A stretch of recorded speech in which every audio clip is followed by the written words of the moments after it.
പത്തനംതിട്ടയിലെ അവിടെ കുടുമൺ CPM area കമ്മിറ്റിയിൽ സെക്രട്ടറി സ്ഥാനത്തേക്ക് നടന്ന മത്സരത്തിൽ RB രാജീവ്കുമാർ വിജയിച്ചിരിക്കുന്നു. K. പ്രസന്നകുമാറാണ് സെക്രട്ടറി സ്ഥാനത്തേക്ക് മത്സരിച്ച മറ്റൊരാൾ. മത്സരം ഒഴിവാക്കാനുള്ള ജില്ലാ സെക്രട്ടറിയുടെ ശ്രമങ്ങൾ വിജയിച്ചില്ല.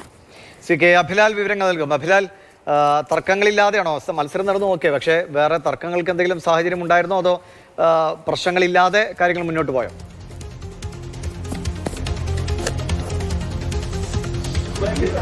CPM പത്തനംതിട്ട ജില്ലാ സെക്രട്ടറി KP ഉദയഭാനുവിന്റെ വീട് കൂടി ഉൾപ്പെടുന്ന മേഖലയിലെ പാർട്ടി ഘടകമാണ് കുടുമൺ ഏരിയ കമ്മിറ്റി.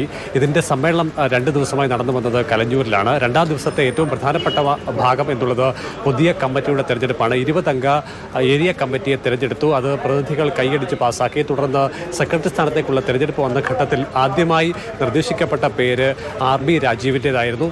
ഉടൻ തന്നെ മറ്റൊരു പേര് കൂടി പ്രതിനിധികളിൽ ഒരാൾ ഉന്നയിക്കുകയും മറ്റൊരാൾ സപ്പോർട്ട് ചെയ്യുകയും ചെയ്യുന്ന സ്ഥിതി ഉണ്ടായി. അത് K. പ്രസന്നകുമാറിൻ്റെതാണ്. ചുരുക്കത്തിൽ 2 പേരുകൾ ഉയർന്നു വന്നതോടുകൂടി ഭൂരിപക്ഷം ആർക്കൊപ്പമാണ് എന്ന് തെളിയിക്കേണ്ട സ്ഥലത്തിലേക്ക് കാര്യങ്ങളെത്തി. അങ്ങനെ വോട്ടെടുപ്പിലേക്കായിരുന്നു പിന്നീട് പാർട്ടി നേതൃത്വം എത്തിച്ചേരുന്നത്.